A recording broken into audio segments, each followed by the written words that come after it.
Hey, you! Who? Yes, Me? yes, you! You look like a real jerk. Why, thank you, I am. Oh, well, are you an adolescent growing up in the 2020s? No.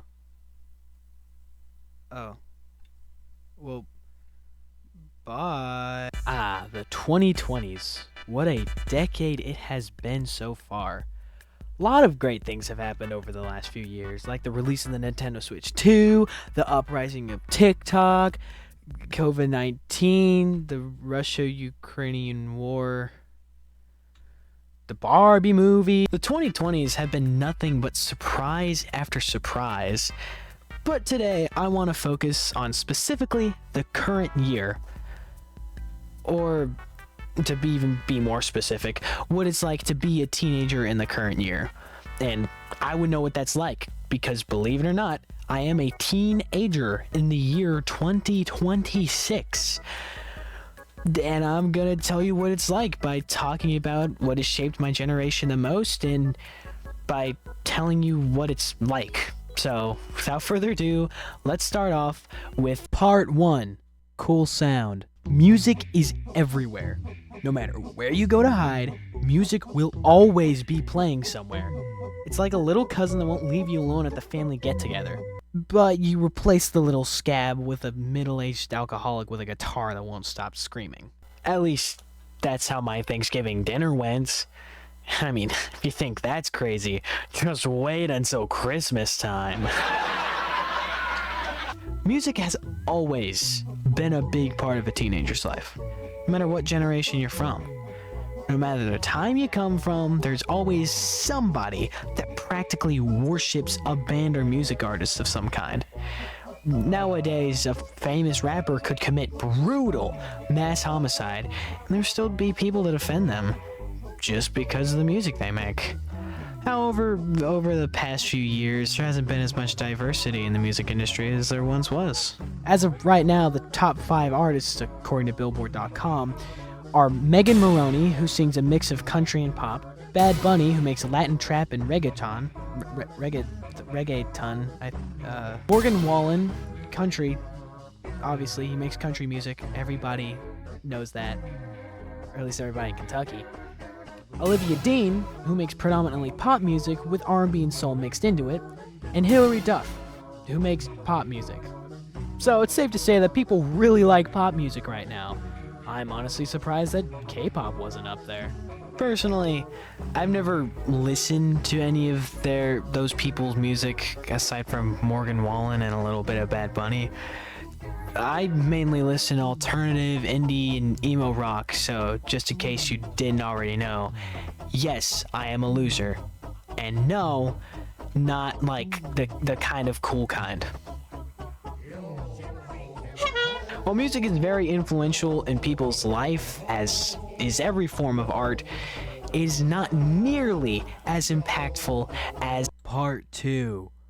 Probably the most impactful invention of history that we use to look at minion memes on Facebook. The internet is something that needs no introduction, but I'm giving it one anyway. The internet was invented on October 29th, 1969, but the modern internet was technically invented on January 1st, 1983. It was originally designed to be a decentralized communication network that could survive an attack from bombs that we invented. Sorry, Japan. Ever since the internet's creation, it has been constantly evolving.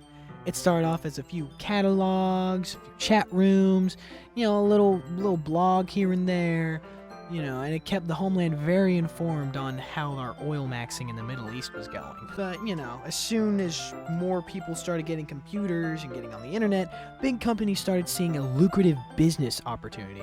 Search engines started being made, new websites were popping up everywhere, and with more people on the internet, social media was made. The first one ever made was called 6 Degrees, or at least it was the first popular one. And fast forward to 2005, a little website you may know called YouTube was made. Just a little side note, the first video ever uploaded on YouTube was the day that, YouTube was uploaded on the internet. and it was of one of the creators at a zoo talking about how the elephant behind them had a big trunk. That's right. The first video ever uploaded on YouTube was a Wang joke about an elephant. What? That's right. The first video ever uploaded on YouTube was a Wang joke about an elephant. What? That's right. The internet just kept getting bigger and bigger. Information was more accessible than it ever was. Technology was advancing as fast as a Romanian when you drop money on the ground, or my dad on the highway when he's 10 beers deep. So with all of this advanced technology so accessible, people must use it well, right? Well, in 2025, the average screen time for teenagers on mobile devices was 7 hours and 22 minutes. 7 hours. I don't even get that much sleep half the time. And the fact that that's the average and that there's a large number of teens that are on their phone for longer than that is crazy to me. George. Anyways, that's as in-depth as I'm gonna go for this video, because this video will be a few years long if I don't stop now. And if you want a more in-depth explanation of internet history, there's a million better videos you could watch for that. And also, I just don't want to do it. So, ugh. Now, to stop my yammering, let's move on to part 3. The part where I talk about what it's like to be a teenager in 2026, because that's the whole point of the video. It's dark now. Instead of just yammering on like I would just really love to and improvising all of it, I'm just going to improvise most of it because I have 5 questions ready. Because everyone loves watching somebody talk to themselves. So, first question. How do I think living as a teenager today is different than the previous generation? I actually don't think there's that much of a difference. I mean, I think there's a different idea on perspective, and I think back then, a little bit of like, you know, they didn't have as advanced technology as we did, and we have literally the entire world at our fingertips with phones, you know, or computers. Like, really anything you'd ever want to know is just there.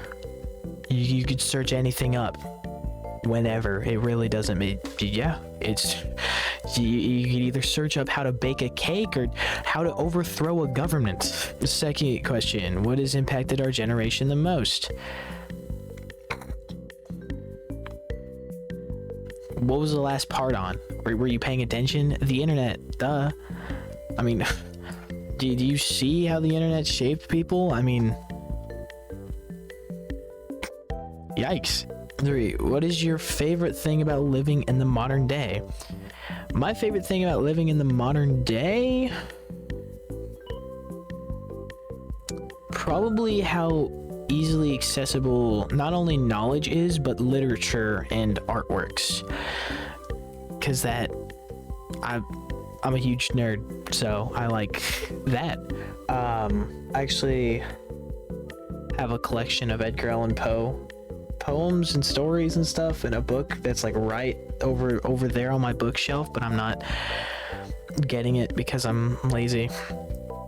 But, you know, I like being able to know anything I'd ever want to know with just a quick like search on Google, because, you know, knowledge is power.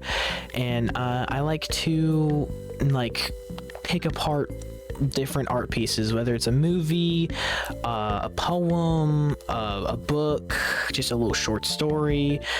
It really doesn't matter what it is. If it has a deep meaning and it isn't like surface value, I love picking that stuff apart, man. 4. If I could choose a different time period to live in, what would you choose? I mean, if I had the choice not to live in a different time period, I would probably choose that, even though our time period isn't perfect. None of them were, so but if I had to choose one, it would probably be the 80s, because 80s or 90s, because one, Nirvana, especially in the 90s, in early 2000s, like really early 2000s, I really liked. You know, I still really like Nirvana, but it would be so cool to like see their stuff as it comes out. And also, since I already know how to play guitar, if I'm like going back in time and living in that time period with my current consciousness, I think that's how you say that, in there, then like I know how to play guitar and everybody would think I'd be cool. I wouldn't tell them that I know how to play piano though. I don't want them to think I'm lame. Now if I could change anything about modern day life, what would it be? Honestly, there's a lot I could say. I mean, I could give like the easiest answer. I would have world peace, but I don't really think that's possible. But if I could change anything about modern day life specifically, it would probably be to make at least our country more social. And what I mean by that isn't just like, oh, people talk to each other more. I mean like our cities, or like our major cities having like town squares or plazas like they do in Latin America or a lot of places in Europe, where it's like you have a daily commute, you go out, there's places to hang out and you see everybody. But we really just have a bunch of boxes in a line for our cities, and the only color you get to see is like LED lights from a restaurant that just fills your arteries with the worst stuff ever. So now it wouldn't really be fair if I gave only my perspective on what it's like to be a teenager in 2026. So let's see what some other people have to say about that. Yeah. My name is Peyton Roberts. I am a student at Hancock County High School. I'm a part of the Hancock County High School Band and Beta Club. How do you think living as a teenager today is different than the previous generation? I feel like there's a... Wait, what are you referring to as previous generation? Like how your parents were whenever they were teenagers. Okay. I feel like there's a lot more access to media and information than there was compared to previous generation. And I think that is a good thing, but it's also a bad thing because there are a lot more harmful things that are a lot more easily spread around. You think there's anything like other than that, like just different day-to-day life? I feel like our lives are a bit less social than they were maybe in our parents' generation, because we're just nowadays there's a lot more people who are just spending all of their time on the internet and on, say, video games or just things like that than there were then. Well, I mean, the biggest difference would probably just be difference in technology and stuff, whatnot. I mean, like, they didn't sit there on their Chromebooks all day just typing away. They pretty much everything they got was just on, pretty much just on paper. I mean, they probably did have some computers, but not very many. I mean, mostly what they did was on paper. Probably still used chalkboards back then, I still think. I think another difference is just their mindset. They had like a lot different mindset than us today. I think a lot of kids these days just don't really care about school and would rather, just be home doing whatever. But kids back then, they were like, they had like the drive to actually finish school. I feel like a lot of kids now, they don't have that. What do you think has impacted, our generation the most? Information overload. Are you just gonna... That's it? Alright. I think either just the internet or second would be like, I think COVID-19 has heavily impacted our generation because it has changed many people in a lot of ways. And maybe it could have been the cause for the development of some mental issues or things like that, what that would be caused from less social interaction. What is your favorite thing about living in the modern day? Favorite thing about living in modern day?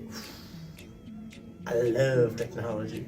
I love playing games and whatnot. I go home and other than doing just whatever menial task. Like, obviously, I don't go home and I play games all day because I have a life outside of that, but go home and do whatever work my parents or whatnot would have for me. Then I just sit there and play games for the rest of the day.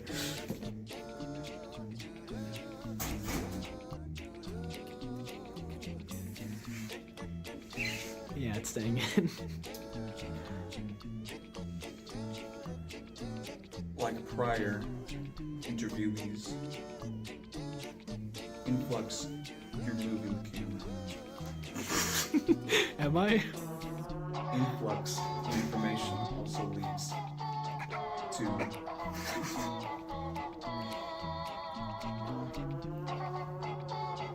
good things. Connectivity, networking, and,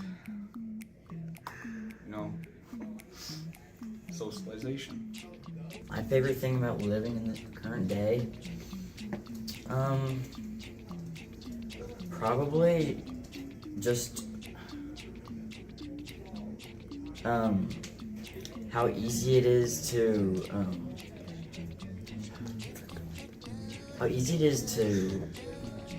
find entertainment. That is definitely one of the things that my favorite about living in this current day, because there's a lot of stuff out there that is very Like Ghost of Tsushima? yeah. That's good. If you could choose a different time period to live in, what would you choose? Maybe honestly just the closest time period to the one we are in now, because honestly, I feel like if I were to say something like, like colonial days or stuff like that, the quality of life then was a lot lower than it is now, and I feel like I would just want whatever's closest to today. I would definitely, if I had to choose a different time period to live in, I would choose probably like my grandparents' time, because they were like, I'm a very hands-on person. I don't like, I honestly hate doing assignments on Chromebooks and whatnot. I love just doing things like physically with my hands. Like I would love to like write everything on paper and do every assignment paper-wise. Back then, like it was, I remember my grandma said she didn't see the first computer till she was in college. So I think if I was in that time, I would probably enjoy it more. Last one, what's your least favorite thing about living in the modern day? Insensitivity. Least favorite thing about living in modern day, probably I would say, is just a lot of people's, like I said earlier, I was talking about mindsets. It's like people, when they get access to like the internet and whatnot, and they're susceptible to all these like new ideas that like just, I feel like a lot of kids would just take in something and think it's true, and they grow up thinking that's true because it's just what they've seen online. They don't like actually, they're not old enough to have the concept of, wait, I need to develop my own opinion, not just believe whatever I see online. And a lot of kids just have this weird way of thinking. Like my little brothers, they are spoiled. They think they like, I don't know. My little brother Connor, he is very argumentative, and he just doesn't like, he thinks everything like revolves around him. And the same thing with my little brother Caleb. He thinks everything revolves around him. And I've seen a lot of kids say something. I'm not saying all kids are bad. I just think that a lot of parents could raise their kids better. Now, if you could change anything about modern day, just living in general, what would you change? I would change, I don't know how I would go about it, or anyone would go about it, but I would try to change how easily accessed harmful media is to younger children, because that has a very heavy impact on society. Yeah, so that was the 3 interviews that I conducted with my fellow classmates. And if you're wondering what it's like from a girl's perspective, So, what else do I have to add on to this video essay about living as a teenager in 2026? Hopefully nothing, because this is the conclusion. Living as a teenager in 2026, I don't believe is too different than any past generations, with the exception of technologies and the difference of social norms. I mean, the main thing that shapes my generation is the internet, which, you know, wasn't as prominent back a few generations ago. But other than that, people act the same. History seems to still repeat itself, so I'm sure everything's gonna be the same 250 years from now. Well, not the same, but, you know, pretty similar. So, yeah.